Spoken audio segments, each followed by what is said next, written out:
இன்றைக்குமே 3 வருஷமாக இதில் வந்து ₹1 கூட வாங்காமல் இலவசமாக தான் அருளாசி கொடுத்துட்ருக்கோம். ஒரு உண்மைத்தன்மையாக இருக்கணும் மக்கள்கிட்ட. எப்போ நான் ஒரு பொது வழிக்கு சேவைக்குன்னு வந்துட்டேன்னா ஒரு உண்மைத்தன்மையாக அப்படியே ஒரு கண்ணாடி மாதிரியாக பிரதிபலிக்கணும். நான் என்ன செய்கிறேன்னா அப்படியே இருக்கணும். எந்த ஒரு ஒளிவு மறைவு எதுவுமே இருக்கக்கூடாது. ஏன்னா உண்மையான ஆன்மீகங்கிறது இதுதான். இங்கே வெளிப்படைத்தன்மையாக இருக்கணும் மக்கள்கிட்ட. அப்போ தான் நான் வந்து அனௌன்ஸ் பண்ணேன் சோசியல் மீடியாவில், இந்த மாதிரி இந்த நாளில் நாங்கள் திருமணம் பண்ணிக்க போகிறோம் அப்படின்னு. எப்பவுமே இது ஒன்றுனா எனக்கு வந்து, அதாவது எனக்கும் எனது கணவர் அரசுக்கும் பிறவி கொடுக்கப்பட்டது. பிறவி நோக்கமே வந்து மக்களுக்கு வந்து ஆன்மீகம்னா என்னென்னு உணர வச்சு, அவங்களுக்குள்ள இருக்கிற அந்த இறைவனை உணர வச்சு அவங்களோட வாழ்க்கையை கொண்டாட்டமாக வாழ வைக்கிறது தான். இதுக்கு தான் எங்கள் இருவருக்கும் பிறவி கொடுக்கப்பட்டதே. அதற்கான காலம் வரும்போது எங்கள் இருவரையும் ஒன்று சேர்க்குது. அந்த இயற்கை சக்தி தான் ஒன்று சேர்க்குது.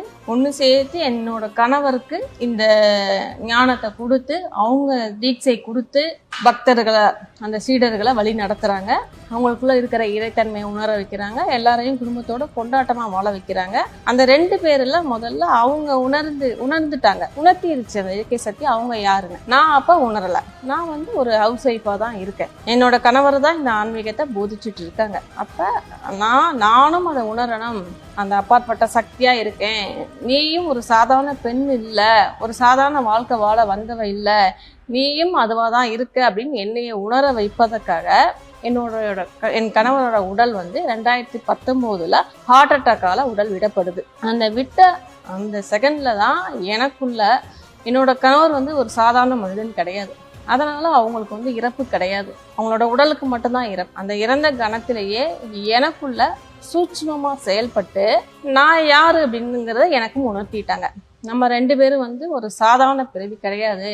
நம்ம யாரு, நம்ம எதுக்காக வந்திருக்கோம், இந்த மக்களுக்கு என்ன செய்ய வந்திருக்கோம், அதனால தான் இரு குடும்பத்தையும் விட்டுட்டு நம்ம வந்து ஒன்று சேர்ந்தது எல்லாம் அப்படிங்கிறத சூட்சுமமாக இருந்து எல்லாத்தையும் உணர்த்தி, நான் போதித்த ஆன்மீகத்தை நீயும் போதிக்கணும் மக்களுக்கு.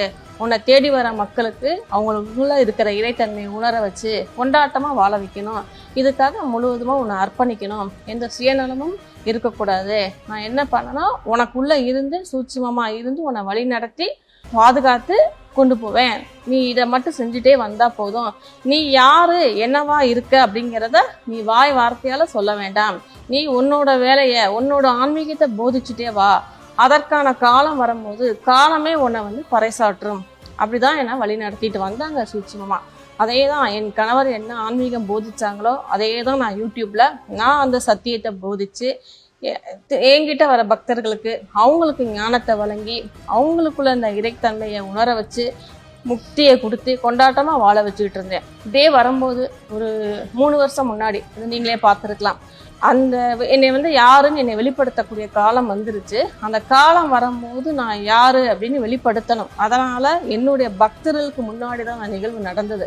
அந்த அப்பாற்பட்ட சக்தி என்னை முழுவதுமாக ஆட்கொண்டு, அந்த ஆட்கொள்ளும் போது உடல்ல பயங்கரமான ஒரு அதிர்வு ஏற்படுது. என் உடலெல்லாம் பெருசாகி, இவ வந்து சாதாரண ஒரு குரு இல்லை, இவ வந்து உங்களோட தாய், அந்த இயற்கை தாய் அப்பாற்பட்ட சக்தியா இருக்கா அப்படின்னு அவங்க முன்னாடி தான் என்னைய வந்து வெளிப்படுத்துது. எப்பவுமே இந்த ஒரு நல்ல சக்தி வரும்போது தீய சக்தி வந்து அதை வந்து எதிர்க்கும்.